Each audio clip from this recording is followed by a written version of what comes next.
نقدر نبدأ على طول. Good afternoon. Let me start by congratulating those who observe Eid al-Eid. Tomorrow will be actually the actual Eid, but we will have, I think some countries will have 2 days off. Wednesday, and some of them will take Tuesday. Actually, this is why we are not having a meeting during the day, in the morning. We will have our meeting in the afternoon. But I congratulate all Muslims all around the world for the Eid al-Fitr. Thank you for being here. As you all know, the Council adopted the program of work for the month of June earlier today, and I believe you have the program already with you.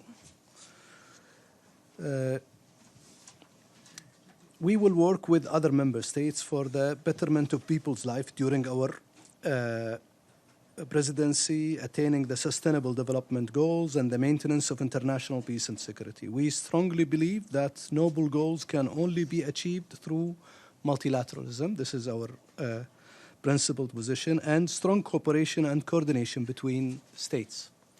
As global problems require global solutions, we are very committed to multilateralism, as it is a central pillar of Kuwait's diplomacy.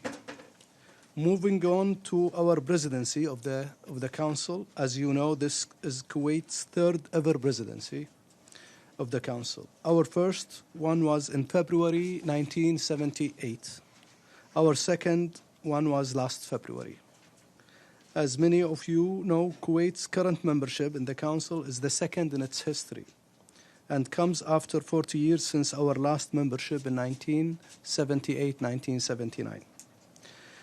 Our June presidency is inspired by our 4 priorities we announced prior to joining the Council. The first one is the Arab issues. It will remain our focus during our presidency. The humanitarian issues, the second. Third, conflict prevention and mediation. And the fourth one is enhancing the working methods of the Security Council. I will highlight now the national signature event that we will convene during our presidency. It will be on 11th. Let me start with actually the open-ended, the open debate that we will convene in June 6 about the working methods. Our focus will be on the implementation of Note 507, which serves actually as a guidance for the Council's work. This will take place on June 6, and this is actually a follow-up to the open debate we convened during our last presidency in February, aligned with the recommendation of paragraph 100 of Note 507. As many also of you know, as chair of the informal working group on documentation and other procedural matters, it is incumbent upon us to work with members of the Council to enhance its working methods. On June 11, we have scheduled a matter strongly linked to protection of civilians, that being the issue of missing persons in armed conflict, and have proposed a draft resolution, which is currently under discussions among Council members. If adopted, it will be the first ever standalone resolution on this humanitarian issue. The issue of missing persons is close to Kuwait, as we still have missing persons who were taken as prisoners of war during the Iraqi occupation of Kuwait in 1990. We hope for the draft resolution, to be adopted during our presidency. The briefers on this meeting will be the President of the ICRC, Mr. Peter Maurer, and a representative from OCHA. On June 12, we will also convene a meeting on conflict prevention and mediation. For this meeting, we are going to be briefed by the UN Secretary General and the elders, specifically the former Prime Minister of Ireland, Mrs. Mary Robinson, and former UN Secretary General, Mr. Ban Ki-moon. We have chosen this subject matter because mediation and resolving disputes through peaceful means is an integral part of Kuwait's foreign policy. Since our independence, we have mediated a number of disputes, especially in our region, and we will continue to be an honest broker and bridge builder.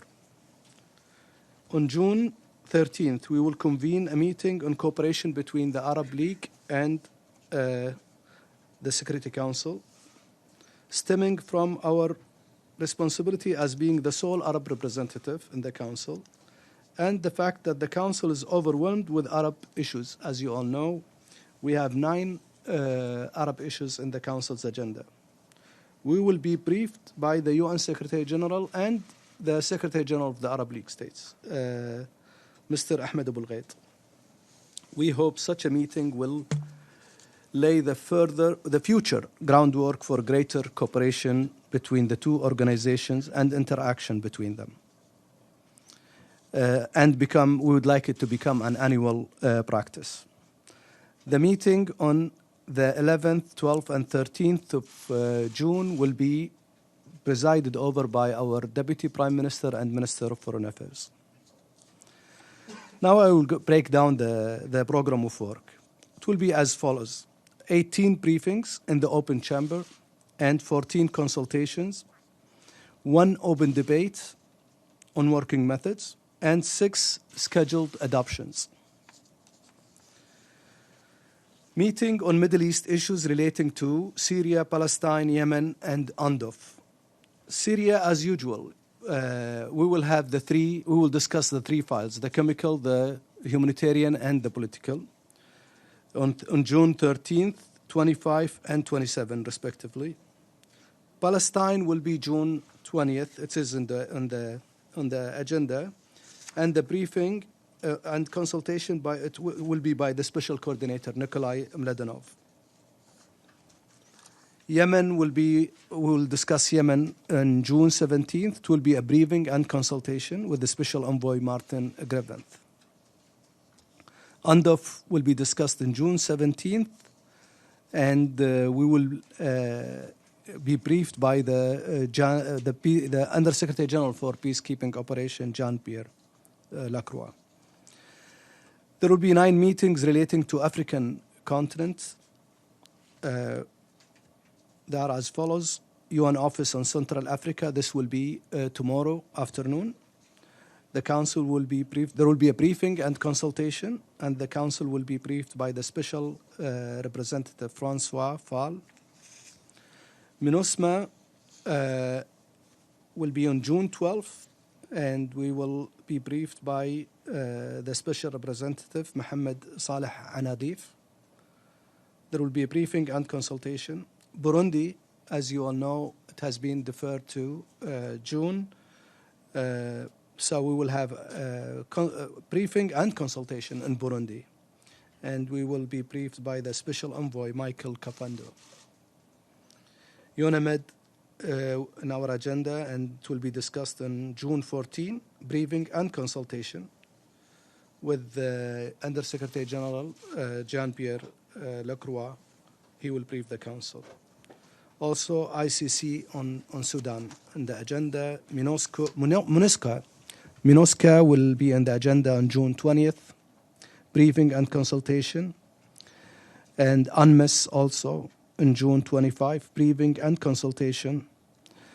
The committees, the Sanctions Committee in 1591 and 751 committee will be on the agenda also. Somalia and Sudan. We will have 1 meeting on European issues, which is UNMEC, Kosovo. This will take place on June 10. 1 meeting on an Asian matter, which is UNAMA, Afghanistan, and it will be a debate with the participation of the Special Representative of the Secretary General, Tadamichi Yamamoto, in accordance with Resolution 2405. Other meetings, we will have UN peacekeeping operations with briefings by Under-Secretary General Lacroix and the field commander of Cyprus mission and UNAMID mission. They will brief the Council in the chamber. June 26, we will discuss the implementation of Resolution 2231 on non-proliferation We will be briefed by the Undersecretary General for Rosemary DiCarlo. Rosemary DiCarlo will Political and Peace Building Department. The 6 adoptions I told you about in the beginning is the first one, to renew the authorization to inspect vessels on the high sea of the coast of Libya. The second one will be the missing person in armed conflict. Hopefully it will be adopted on June 11. The mandate renewal of UNDOF and MINUSMA and UNAMID, and also renewal of the sanctions on DRC. Those are the adoptions that will take place hopefully during the month of June. I want to thank you again, and the floor is open if you have any questions. Thank you, Ambassador, for this press conference on behalf of ANCA. My name is Valeria Robecco from ANSA Newswire. Ambassador, my question is on the Middle East, U.S. Middle East peace plan. According to the Washington Post, the U.S. Secretary of State Mike Pompeo said that one might argue that the plan is unexecutable and might not gain traction. Are Pompeo's doubts also shared here at the United Nations? Thank you. The peace plan has not been shared with the Security Council, and we don't know how it looks like, and we don't know what's on that plan, and we don't know if it will be discussed even in the Council. So I don't want to go. I read statements. There was also yesterday, I believe, Jared Kushner talked about it in one of the Middle East Institute for the Near East, I think, in Washington, D.C. There was something about it, but not here in the United Nations and the Security Council. There is nothing about the peace plan. James Bays, Al Jazeera. You obviously are aware of the news reports in recent hours of the slaughter of protesters in Sudan. Do you think this is an appropriate time for the Council to discuss this issue? Should there be a Council meeting now? I know you're going to tell me no one has called for one, but any Council member, including yourself as the Arab Council member, could call one. We just adopted the program of work today, and we will have at night we are meeting actually with the council members. And this is informal meeting. This could be discussed in the meeting. Then we will see if we will have it in either AOB or in the agenda of the council. But there is nothing. No one actually asked for that meeting yet. We agree with the SG statement. I'm talking now on my national capacity, not as president of the Security Council, but we will follow the situation for sure. Nabil? Ambassador, on Idlib, there was a draft statement discussed in the Council since Friday, I think.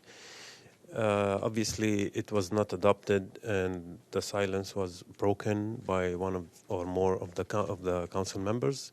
Are you still discussing a possible outcome? And is there any reaction expected from the council anytime soon? Thank you. Thank you for the question. Yes, as a penholder with Belgium and Germany, we circulated a draft press statement to the member of Security Council, and today one of the members broke the silence. I don't know if you saw the statement, the press statement, or not, because it was really simple, re-emphasizing on the respect of international humanitarian law. And, there is also a paragraph about the refugees and their rights for dignified and free return, and also the unembedded access for the humanitarian UN humanitarian system. We will continue our discussions. Syria, especially the humanitarian situation in Idlib, has been discussed 3 times in the last 2 weeks in the Council. We will keep raising this question, and just to make sure that at least to maintain the agreement between Turkey. I'm talking now on my national capacity also. I'm not talking on behalf of the council member. Hopefully this agreement will be maintained to lower the escalation in the region. We all know what's going on now, especially in the southern Idlib and north of Hama.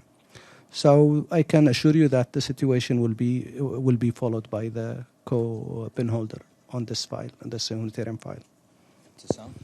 Hello, Ambassador. كل عام وأنتم بخير for the Eid and Ramadan. Thank you for the briefing. My name is Ibtisam Azim from Al-Arab Al-Jadid newspaper. I have a follow-up on Sudan. Do you support that the Security Council give a statement similar to that the Secretary General issued? And on Palestine, on Al-Manama conference, is Kuwait going to participate? Was Kuwait invited? And given the fact that the Palestinian authorities and business people oppose the conference, what's your comment on that? Thank you. You know, on Sudan, I just saw the statement issued by the Secretary General, and our position is very clear. If you are asking about Kuwait's position, we are against use of the excessive use of force. We call for restraint for sure, and we for calm. Hopefully the situation will not be we are against any like use of force to harm civilians everywhere, and we don't have enough information about the situation. Maybe we need more information from the Secretariat to hear about it, but we don't have official position, or we did not, for example, decide to consider it in the council. So this is why it was not on our agenda. We met today, and the program of work approved without this issue suggested by any member states to be discussed. Al-Manama, the information we have is like the one you have exactly. And we know that it will take place in Manama on 25th, right? 25th of June. We know the invitees. Some countries already they got the invitation, and we know it will discuss the economic part of the deal of the century, but we don't have more than that. Rhonda?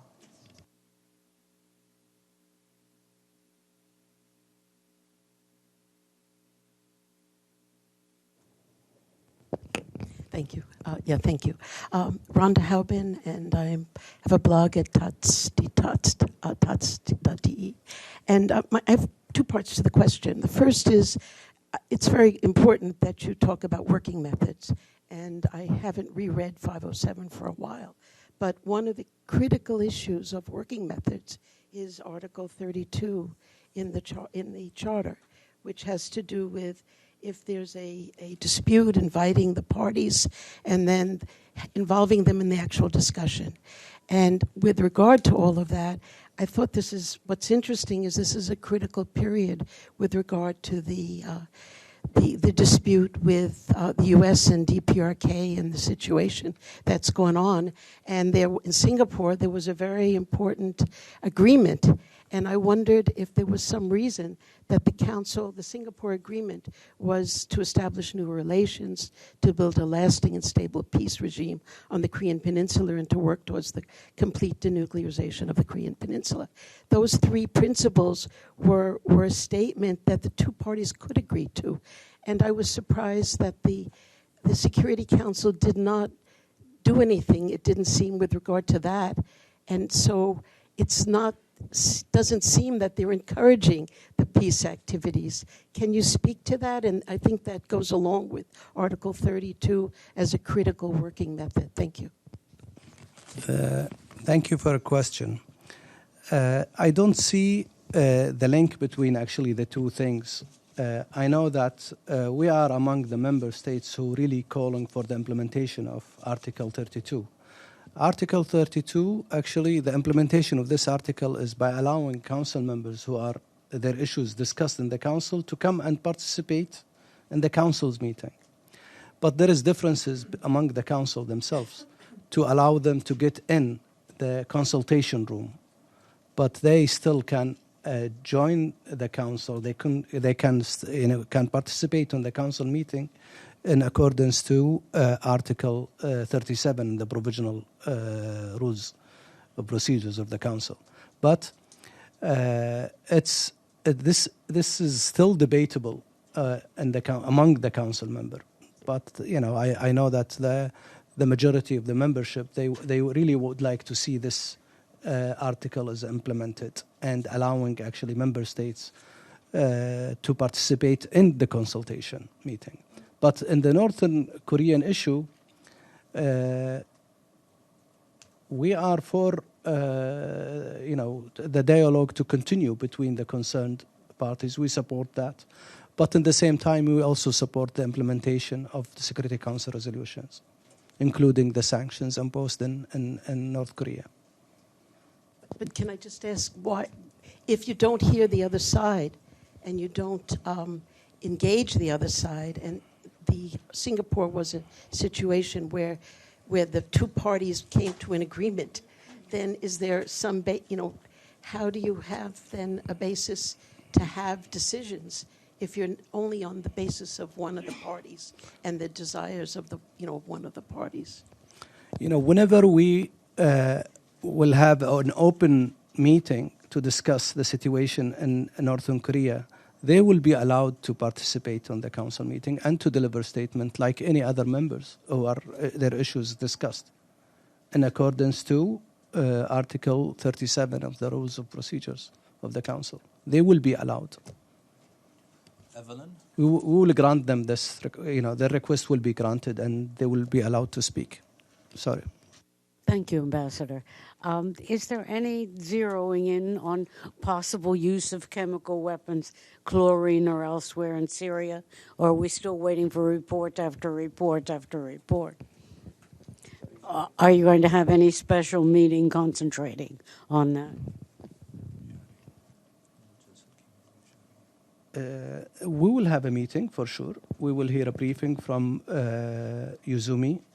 She will brief us, the high-level representative of disarmament.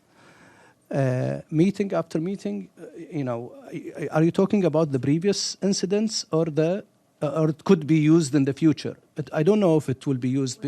I'm not ruling this out, by the way. Yeah, no, it's just there have been reports from the chemical weapons group in The Hague, and they really haven't been followed up by anyone. And so I'm wondering if another report's coming, or you're going on past ones or future, or what? No, what they said in the last report, that GEM this mechanism has been terminated. And that mechanism actually verified the use of chemical weapons many times by the Syrian government and by Daesh. But their mandate has been terminated. Now, OPCW established a mechanism, a identification team, and they are still investigating even the last incidents that took place in Eastern Ghouta. They confirmed that chlorine has been used, but they have to come up with another report to identify the perpetrators. And we are waiting for that report. Thank you. Ahmed?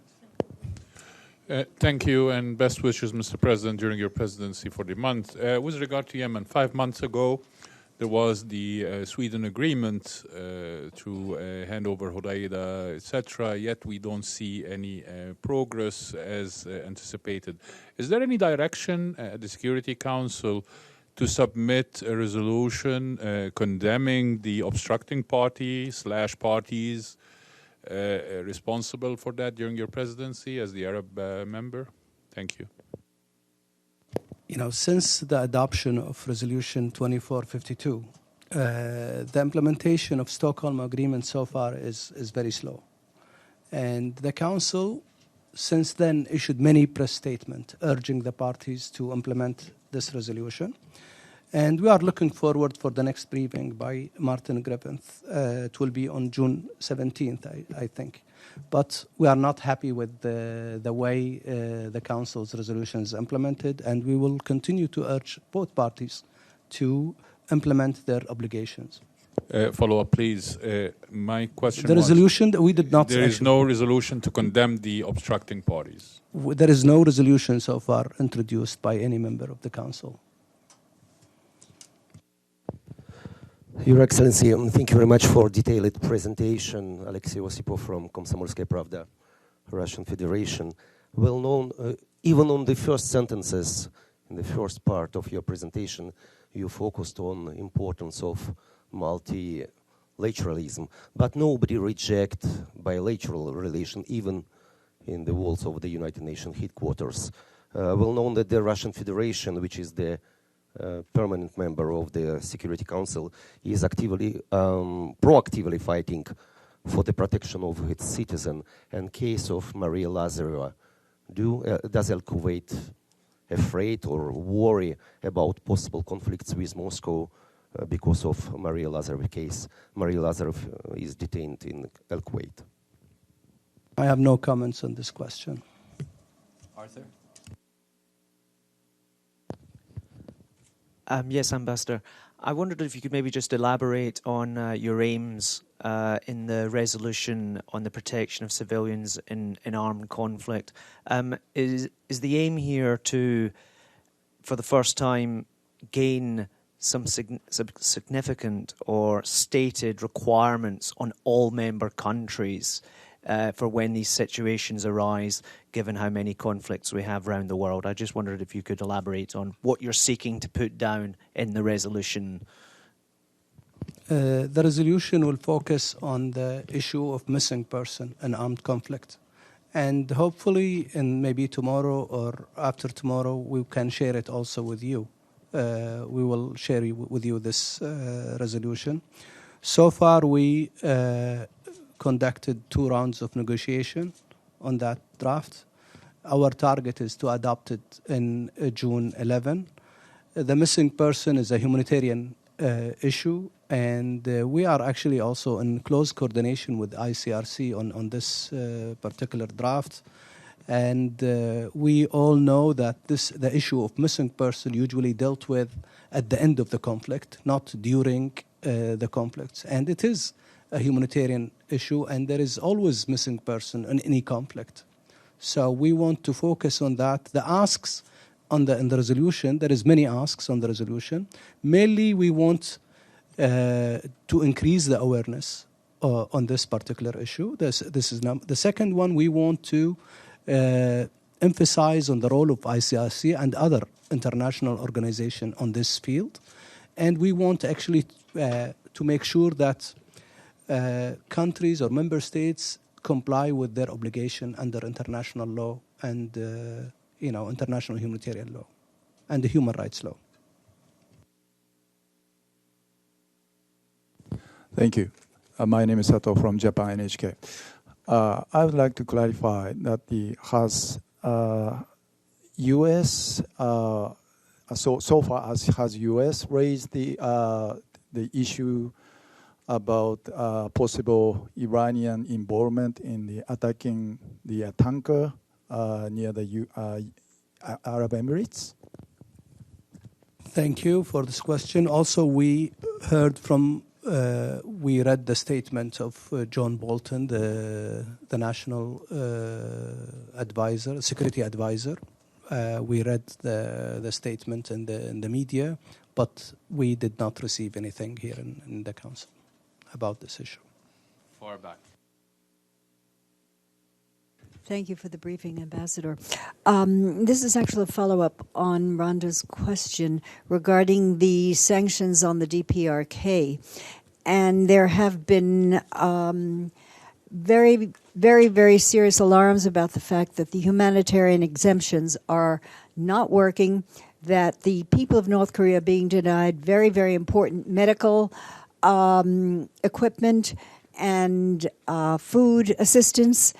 And it almost appears as though there is a deliberate obstruction by one or more members of the Security Council to prevent the humanitarian exemptions from being implemented. Will you be looking into this, or will the issue be raised? Because it seems as though it's a very, very cruel. The sanctions on the Dprk are amazingly cruel and target to hurt the people, not to lead to denuclearization, if anything. According to former President Jimmy Carter, the sanctions are leading to a hardening of the position and, of course, to anti-American sentiment. Thank you for your question, but I will not get into the discussions of that. But I can respond in my national capacity.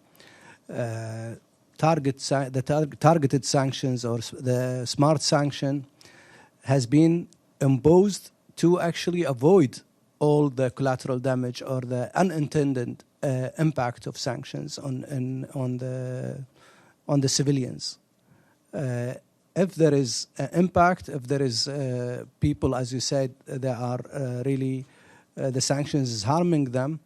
I know that a few days ago we discussed that in the council, and we are strongly supporting the implementation of the resolution, which also exempt all the humanitarian assistance. I know that maybe some members in the council, sometimes they have their views, they have concerns about some shipments, but as far as I know, there was many shipments which was exempted from sanctions. Mr. Quintana, the humanitarian coordinator for North Korea, stated his alarm that chemotherapy was being denied cancer patients, that equipment for disabled people was being blocked. So these targeted sanctions seem to be targeted in reverse to hurt the vulnerable. And it seems very, very hypocritical. I told you my opinion about sanctions, about the necessity to exempt all humanitarian shipments. This is our national position, and we will keep discussing that in the sanctions committee. Thank you. Hi there. Thank you. أولا عيد مبارك لك ولأعضاء بعثة الكويت. Happy Eid and congratulations for your second presidency in this term. And I have two questions. First about Libya, because we noticed that Libya was not mentioned in the work on the program, although the onslaught on the civilian in Tripoli is still going on, and it could get even worse. Why the members of the council did not consider to include Libya on the program of work? And my second question about Palestine, do you still believe that the two-state solution is possible, viable, and on the table? And if not, what the Arab group can do to have something alternative, to do some? Do you have any initiative that could energize or bring some life to the issue of Palestine? Thank you. Thank you, and Eid Mubarak, Abdul Hamid. On your first question, we have only the adoption to renew or to extend the authorization to inspect the vessels on the high seas of the coast of Libya, and it could be discussed. It doesn't mean that if there is something came up, if the special envoy think that he has information that he should share it with us, he is very welcome to come forward. But so far, it's not in our agenda to hear a briefing from Ghassan Salama. On the second part of your question, I'm talking now also in my national capacity. We support the two-state solution. We support the establishment of independent Palestine with East Jerusalem as its capital. This is our principled position, and this is the Arab League position. And I don't think any plan will be accepted unless it has these three principles. There's two-state solution, East Jerusalem is the capital of Palestine, and the border of 1967. Without that, I don't think any peace plan will be acceptable to the Palestinian and to the Arab countries. Yeah, thank you so much for the briefing, Ambassador. James Reinl, Middle East Eye. It's another question in your national capacity. Wednesday will mark the second anniversary of the blockade of Qatar. Your Emir has been working really hard to try and address the situation in Makkah last week. He even managed to get the Qatari Prime Minister and the Saudi King to shake hands and have a conversation. Given that that's happened, do you feel that now we are close to saying that this boycott, this blockade, could be coming to an end? Thank you. This is not in our agenda, as you all know, in the Council, but I can assure you that His Highness is committed. Sheikh Sabah, Emir of Kuwait, is committed and he's dedicated to this issue, and he will spare no efforts to make sure that at least this crisis in the Gulf will end, and his efforts has continued. So far, we were not able to solve it, but we are optimistic and we will keep working on that. Kevin? Thank you, Kevin Pinner from Sankei Shimbun. As Ramadan comes to a close, there's anywhere from 800,000 to 2 million Muslims detained in China, reportedly because of their religion. It's hard to know exactly because they won't let anyone come in to inspect it. But do you believe China's massive detentions of Muslims based on their religion presents a threat to international peace and security? And has there been any discussion in the Council about bringing together 9 votes in order to discuss this issue in the Council? This issue is not in the Council agenda, and there is no attempts from 9 votes or less to bring it to the Council to discuss it. Do you believe it's a threat to international peace and security? I don't want to comment on that because I don't think it's a threat. Thank you, Linda Fasulo, NPR. As we know, the crisis in Venezuela, both on the political and humanitarian side, is continuing, and the issue is not on the agenda this month. I was just wondering if behind the scenes, perhaps, there are some indications that a country would be requesting a session on this. Sorry, I said it's not a threat to international peace and security, but it's a humanitarian issue. It's, the way you look at it. It's a humanitarian, but it's not a threat to international peace and security. But it's still, it's an internal issue. We respect China's sovereignty, and we don't want to interfere as a Kuwait in our national capacity. On the second part of your question about the Council, I told you that it's not. No one's actually asked to discuss it in the Council. In Venezuela, it could be discussed in informal meeting. Informal meeting. It's not in the agenda, but there is a possibility that this issue might discuss among us outside maybe the Council's room. Venezuela, and we are aware now of the mediation between the government and the Norwegian mediation between the government and the opposition, and we are really hopeful that they will reach agreement and they will ease the tension in Venezuela.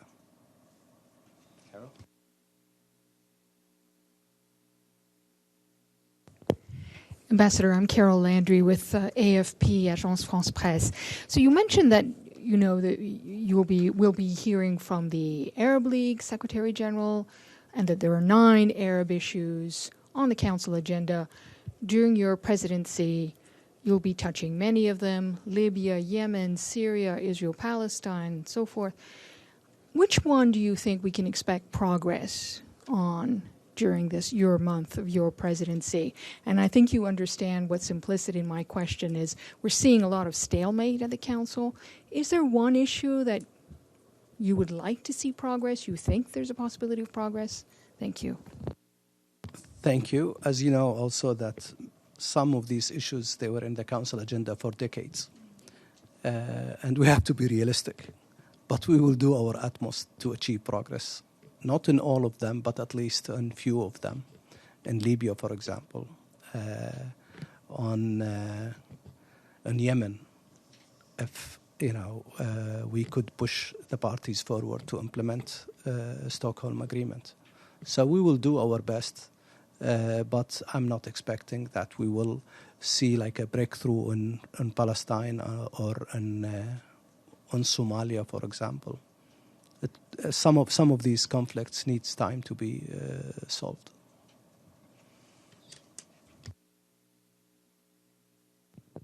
Ambassador, my congratulations. Maybe you've heard about the story of unrecognized Republic of Kosovo, where the incident with the member of the UN mission in Kosovo, who is a Russian citizen, and Kosovo said that they would ask Security Council to discuss this issue on the meeting. Did you receive any requests about this?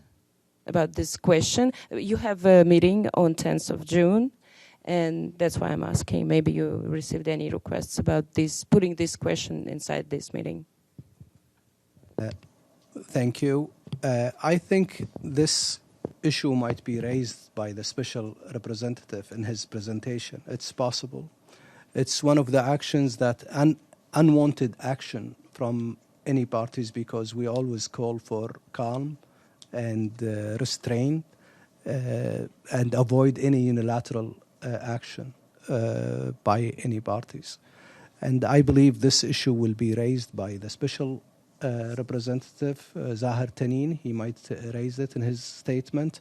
And I'm expecting the foreign minister of Serbia, who will participate in the meeting. I think he will touch upon this. And many other council members, I cannot speak on their behalf, but I'm expecting that some of them will talk about it.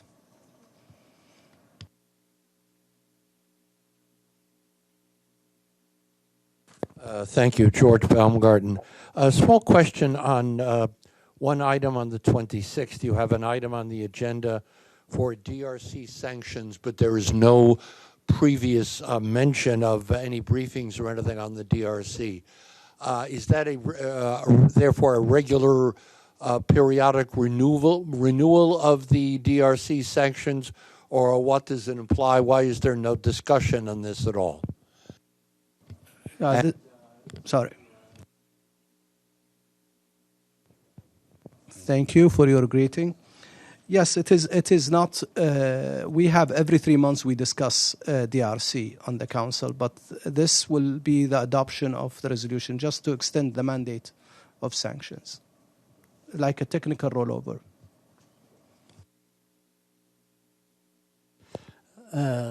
Thank you, Ambassador. Let me say congratulations for the Eid al-Fitr. Iran Foreign Minister has repeatedly proposed the establishment of a collective forum for dialogue in the Persian Gulf region. Iran's permanent representative to the United Nations, in a letter to the Secretary General and Security Council, has called for the resumption of the mandate of Resolution 598. Given the specific circumstances of the region, do you have any plan for that? Here I would also like to take to speak on my national capacity. The issue will be discussed. The resolution 20, the implementation of Resolution 2231 will be discussed on June 26.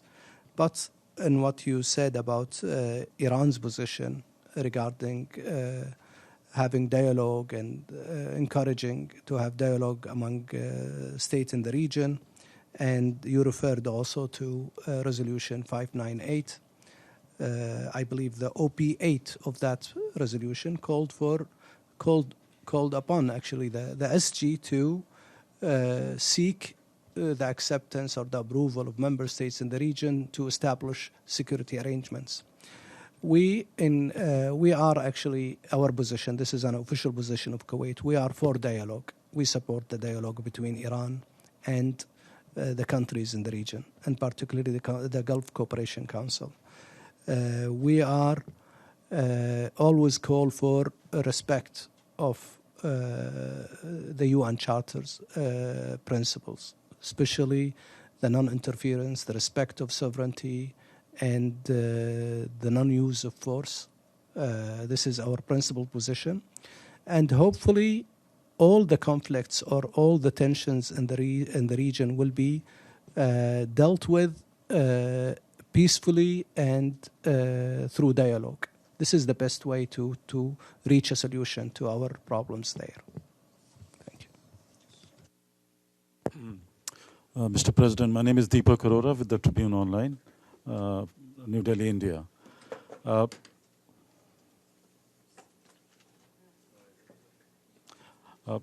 You mentioned there are issues which have been there over decades, right?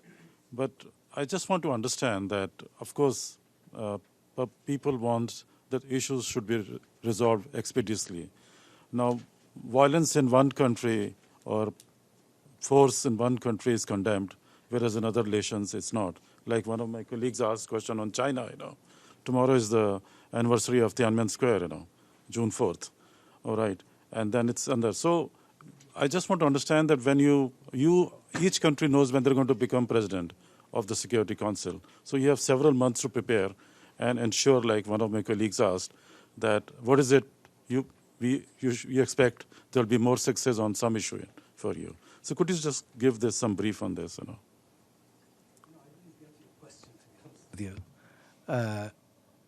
If you could repeat the question. Is used in one country, it is condemned. In other places, it is not, for whatever reasons, Maybe they are more powerful. Like my friend asked a question on China. Tomorrow is Tiananmen Square anniversary, and people are still missing there, No one knows what happened to them, Nobody knows how many people died, So do you think this issue would be taken up in the Security Council, We, as Arab countries, also in my national capacity, we always accuse the Council, even while we are inside the Council, for double standard. We don't like the double standard, but you have to understand the way the councils work, and you cannot get a resolution if, for example, one of the P5 vetoed it, or 7 members of the council didn't agree with you. Yes, there is. You can sometimes tell there is a double standard. We condemn here, we don't condemn there. But this is the mechanism we have. This is the mechanism we created, and we have to respect. And we have to work through this mechanism. We cannot go outside and criticize.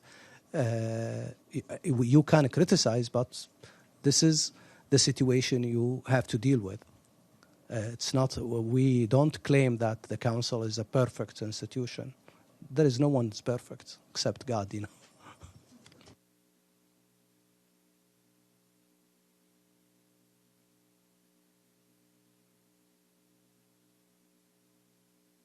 Yes, okay. Thank you, ladies and gentlemen. Thank you, and Eid Mubarak to all of you. Thank you.